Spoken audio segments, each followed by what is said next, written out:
Boleh kasih sorak-sorak yang luar biasa, come on. Siap goyang sama-sama, come on.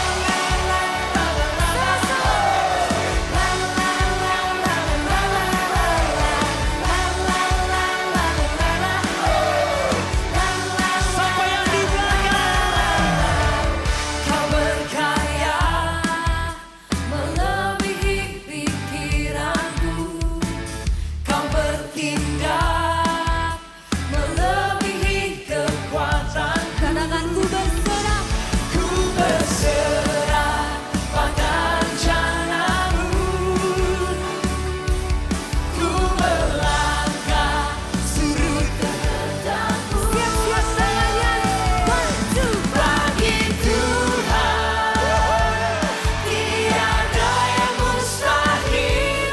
Bagi Tuhan tak ada yang tak mungkin.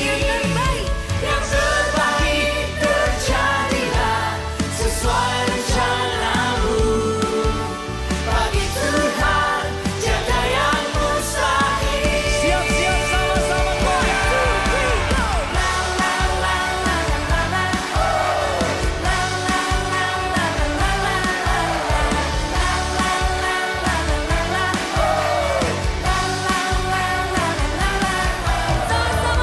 Kau berkarya melebihi pikiranku.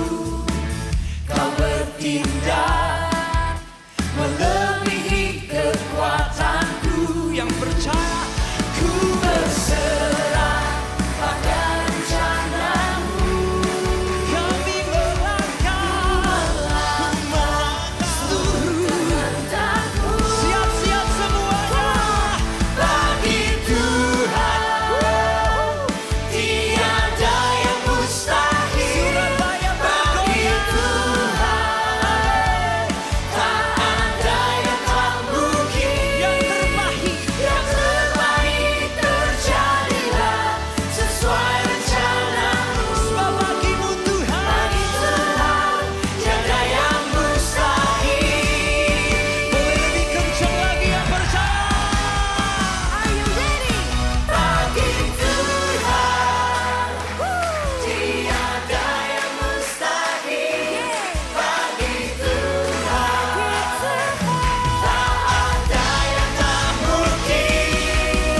Yang terbaik terjadilah sesuai rencanamu. Bagi Tuhan tiada yang mustahil.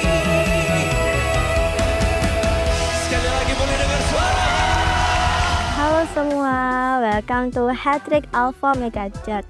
Kita harap kalian tidak merasa canggung dengan cara kita mengangkat tangan, melompat, menyanyi, atau mendengar bahasa-bahasa yang mungkin asing bagi teman-teman. Karena kami percaya bahwa lagu dapat membangkitkan iman dan itu merupakan ekspresi kita mengasihi Tuhan.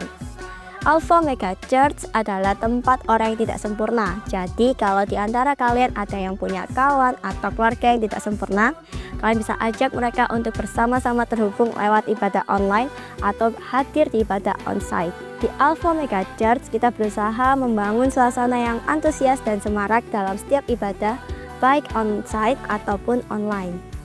Sehingga kita sangat mengajak teman-teman untuk berpartisipasi dan responsif dalam ibadah ini. Feel free untuk ikut bertepuk tangan, mengangkat tangan, tersenyum, dan menikmati apa yang sedang berlangsung. Berikut ini beberapa informasi yang baik untuk kita perhatikan. Ibadah raya setiap hari Minggu di 2 kali ibadah jam 8 dan jam 10 pagi.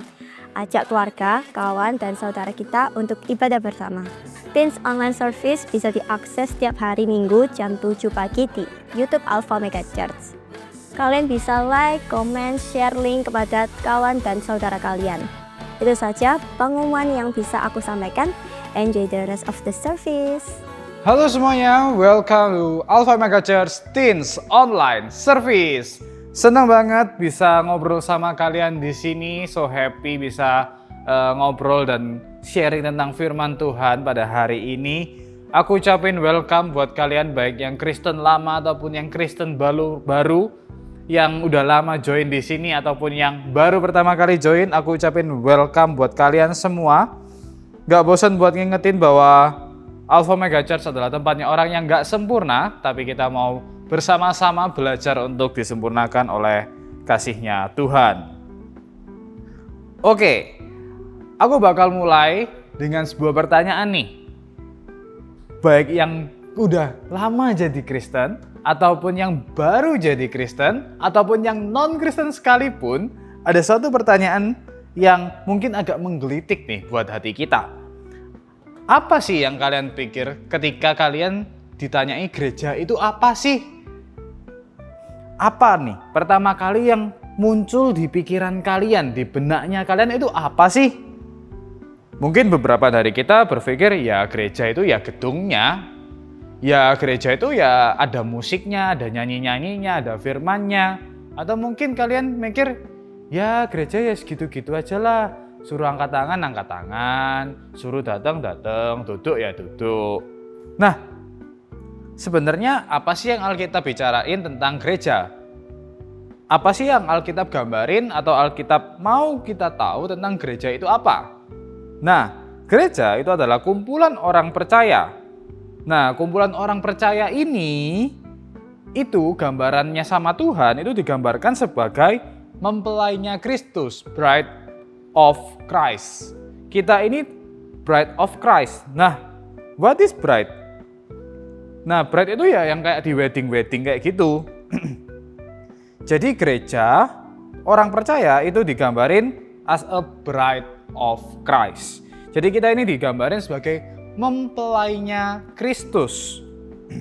Nah, ayatnya di mana sih kok kita bisa dibilang bride of Christ atau mempelainya Kristus? Kita baca di Efesus 5 ayat 25 sampai 27. Aku bacain buat kalian ya. Hai suami, kasihilah istrimu sebagaimana Kristus telah mengasihi jemaat dan telah menyerahkan dirinya baginya. Artinya jemaat as a bride, sama dengan mempelai wanita.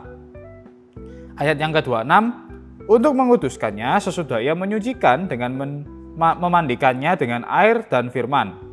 Ayat 27, supaya dengan demikian ia menempatkan jemaat di hadapan dirinya dengan cemerlang tanpa cacat atau kerut atau yang serupa itu, tetapi supaya jemaat kudus dan tidak bercela. Nah, bisa bayangin nggak sih?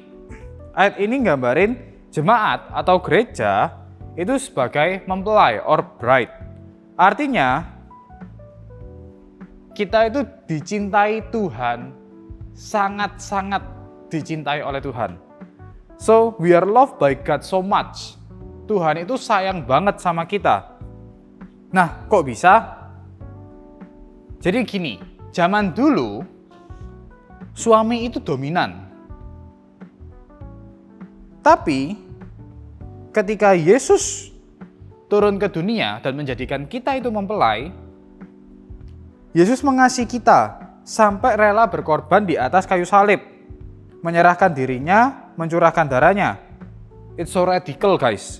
We are loved by God so much. So God is love you. Dia belain menebus kita. God is love you. Dia belain menguduskan kita. God is love you. Dia belain membentuk kita lewat firman-Nya kita. Dan dia belain siapkan kita untuk kekekalan, untuk nyelamatin diri kita. Nah, kita ini mempelai yang tidak sempurna nih. Kita banyak dosa, banyak cacatnya, banyak ngelakuin hal-hal yang salah. Tapi kita sedang dipersiapkan from broken to beautiful. So, itu adalah pembahasan kita hari ini, from broken to beautiful. Nah, so we are not just Christian fans, but His bride. Kita itu nggak cuman Kristen biasa, nggak cuma jadi orang Kristen, tapi kita juga itu adalah mempelainya Kristus. Kalau Tuhan siapkan kita jadi His bride, what can we do to respond His love? Apa yang harus kita lakukan untuk merespon cintanya Tuhan, merespon kasihnya Tuhan? Yang pertama adalah jaga hati, bukan cuman jaga image. Wah, ini mungkin agak kesentil dikit nih ya. Jaga hati bukan cuman jaga image. The bride doesn't live for people's approval, but please Him. Contoh nih ya, kalian main HP, upload. Coba deh kalian nanya, ini buat Tuhan atau cuman buat validasi orang? Nge-repost hal-hal kayak gini untuk menyenangkan hatinya Tuhan, atau cuman buat validasi, atau mungkin nyindir teman kalian? Gak perlulah follow-follow akun-akun yang menjatuhkan hati kita dari Tuhan. Ada lagi, contoh nih ya, orang-orang ledekin kalian, sok suci. Hidup bukan supaya diterima circle, tapi juga menyenangkan hatinya Tuhan. The bride doesn't live for people approval, but to please Him. Dalam pelayanan, bukan melayani panggungnya, bukan cuman kita show off, bukan cuman kita punya skill, tapi kita tahu bahwa kita melayani karena Tuhan lebih dulu memberi daripada kita.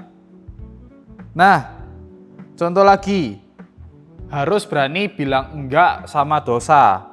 Waktu teman-teman kalian mulai flirty yang enggak sehat, say no. Diajak gosip, diajak bully teman, say no. Kalau kita hidup cuma buat nilai orang, kita akan capek. Tapi kalau kita hidup untuk menyenangkan hatinya Tuhan, kita jadi punya tujuan hidup. Nah, poin yang kedua to respond His love, yaitu adalah ke gereja itu karena Tuhan. Nah, ke gereja karena Tuhan. Siapa nih yang mungkin nonton online service ini karena disuruh mama papanya? Wah, ini udah mulai senyum-senyum di depan HP-nya nih kayaknya nih. Nah, it's okay, nggak apa-apa. Tapi pastikan kamu juga ketemu sama Tuhan. Pastiin kamu juga ngerasain hadiratnya Tuhan. Atau yang datang ke gereja juga karena disuruh orang tuanya. It's okay, nggak apa-apa. Tapi pastikan kamu ikut Yesus bukan cuman karena disuruh orang tua. Tapi kamu punya hati untuk emang mau ketemu Yesus. Datang ibadah sudah siap, bukan baru bangun atau baru siap karena kita ibadah karena Tuhan. So, kalau perlu, waktu kita duduk di gereja, duduk di tempat ibadah, kita offin HP-nya kita dulu, kita nggak terganggu sama sosmednya kita dulu, kita nggak terganggu sama gamenya kita dulu, tapi kita juga mau belajar buat dengerin firman dan take a notes apa yang mau Tuhan sampaikan buat diri kita, buat hidup kita, supaya kita punya tujuan hidup. Kita ke gereja juga bukan buat cari suasana, tapi buat cari suara Tuhan. Biasanya ada yang cuma cari suasana nih, ada yang mulai komen-komen, duh, WL-nya nggak enak, aduh singernya suaranya nggak enak, aduh keyboardnya kekencengan, aduh drumnya kekencengan. Bukan cariin suasana, tapi cari suaranya Tuhan. Apa yang Tuhan mau omongin buat dirinya kita. Yang ketiga, mau disiapkan lewat firman. Kita mau baca poin ini bareng-bareng. 2, 3. Mau disiapkan lewat firman. Mau disiapkan lewat firman bukan cuman lewat motivasi. Nah, ini apa bedanya sih? Firman kan juga bisa memotivasi hidupku. Firman kan juga bisa buat aku semangat. Ya, betul. Tapi kalian harus tahu nih bedanya motivasi dan firman.